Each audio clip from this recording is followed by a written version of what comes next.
बड़ी खबर सबसे पहले दिल्ली पुलिस की क्राइम ब्रांच ने ऑर्गन ट्रांसप्लांट रैकेट का बड़ा खुलासा किया है। क्राइम ब्रांच ने इस मामले में डॉक्टर समेत 7 आरोपियों को गिरफ्तार किया है। इस रैकेट में शामिल लोगों के संबंध बांग्लादेश में थे।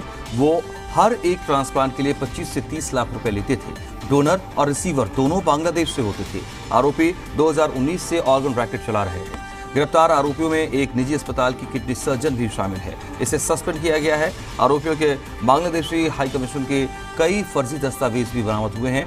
डोनर और रिसीवर को दिल्ली के जसोला के पास एक फ्लैट में रखा जाता था। गिरफ्तार लोगों में मिडिलमैन भी शामिल है।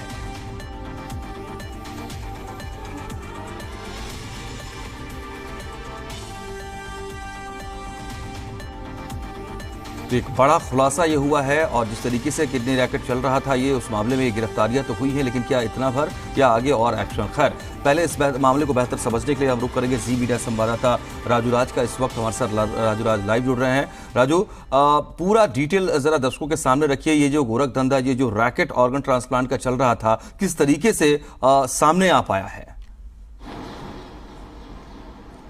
देखिए, पुलिस को एक इनपुट मिली थी। उस इनपुट के आधार पर दिल्ली पुलिस की क्राइम ब्रांच ने काम किया और इस रैकेट का भंडाफोड़ किया और इस पूरे मामले में 7 लोगों को गिरफ्तार किया, जिसमें से 3 बांग्लादेशी हैं, 1 ट्रांसलेटर है, 1 महिला डॉक्टर और 2 उसके नर्सिंग स्टाफ। कुल 7 लोगों को गिरफ्तार किया। दरअसल इस पूरे मामले में जो खुलासा हुआ कि ये रैकेट 2019 से ही फंक्शन में है, काम कर रहा है। दरअसल बांग्लादेश के उन इलाकों में जहां गरीबी भूखमरी ज़्यादा है, वहां से डोनर लाया जाता था और जो रिसीवर होते थे उनकी तलाश ये रैकेट, ये गैंग उस तरीके से करता था कि जहां पर अस्पताल हैं, किडनी के अस्पताल हैं, जहां पर डायलिसिस हो रहा है, जिसके दोनों किडनी फेल हैं, वहां पर ऐसे पेशेंट को ढूंढा जाता था और उनको बताया जाता था कि वो आपका किडनी ट्रांसप्लांट करा देगा और इसके लिए उसके भारत जाना पड़ेगा। और भारत आने से पहले कई ऐसे लोग हैं जिनका वो पेपर वगैरह बांग्लादेश से ही तैयार किया जाता था और उसके बाद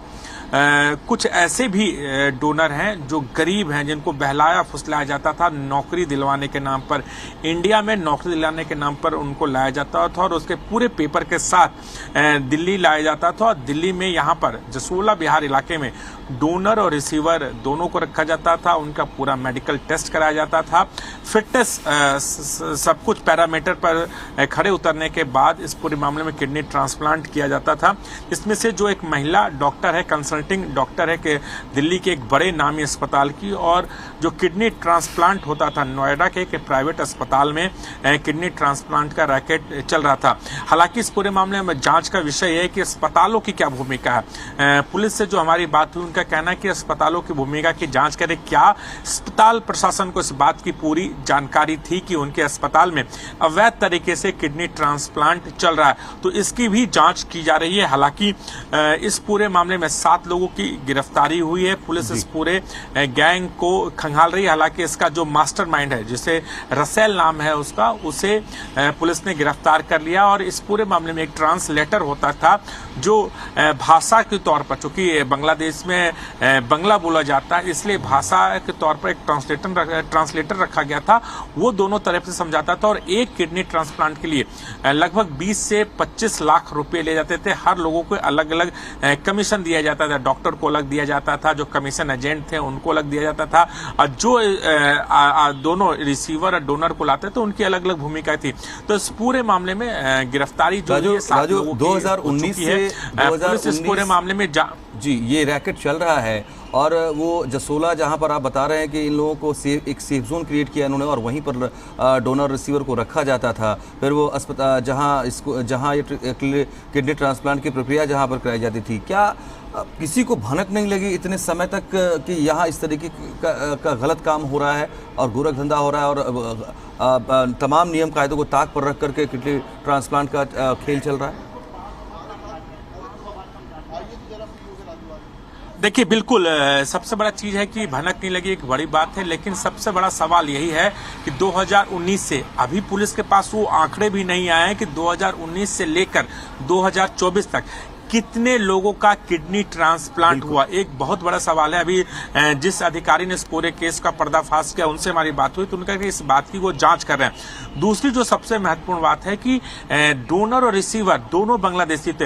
हिंदुस्तान लाने के पीछे भी मकसद हम जानने के क्या सिर्फ दिल्ली ही लाया जाता था या फिर दिल्ली के अलग अलग शहरों में इस तरह का रैकेट चल रहा था, तो इसकी भी जांच की जा रही है। तो एक बड़ा नेक्सस काम कर रहा था और दिल्ली पुलिस अब कोशिश है कि उस नेक्सस तक जाए। बांग्लादेश में कौन इसे ऑपरेट कर रहा था, वहां के क्या अस्पतालों की क्या भूमिका है, उनके अस्पताल कैसे जो उनके पेशेंट है उनकी डिटेल यहां तक पहुंचाते थे, तमाम जो ट्रेल है इस ट्रेल की जांच की जा रही है। महिला डॉक्टर को जो गिरफ्तार किया उनसे भी पुलिस ने पूछताछ की। पूछताछ में यह भी बात सामने आया कि महिला डॉक्टर ही सर्जरी की थी, उसके 2 नर्सिंग स्टाफ है, तो उस महिला डॉक्टर को कैसे सिलेक्ट किया कि ये महिला डॉक्टर है। तो एक पूरा एक चैन काम कर रहा था किडनी रैकेट के लिए। राजूराज, इस मामले में प्रशासनिक स्तर पर तो सख्ती होनी चाहिए, अभी और एक्शन बाकी है संभवतः, आप क्योंकि बहुत डिटेल्स आने हैं और उम्मीद करनी चाहिए कि आईएमए भी इस मामले का संज्ञान ले, और क्योंकि उनकी भी नकेल रहती है, चाहे वो सरकार के अस्पताल में हो, डॉक्टर्स हो, प्रैक्टिशनर्स हो या फिर निजी अस्पताल में क्यों ना हो, तो आईएमए का भी मुझे लगता है कि इस मामले में संज्ञान लेना जरूरी है कि इस तरह की प्रैक्टिस हो रही है अगर, तो ऐसे डॉक्टरों के खिलाफ सख्त कार्रवाई की जाए और इस तरह की चीजों पर निगरानी भी रखी जाए। आपके पास लौटेंगे और भी बहुत सारे अपडेट्स के लिए, इस वक्त बहुत शुक्रिया।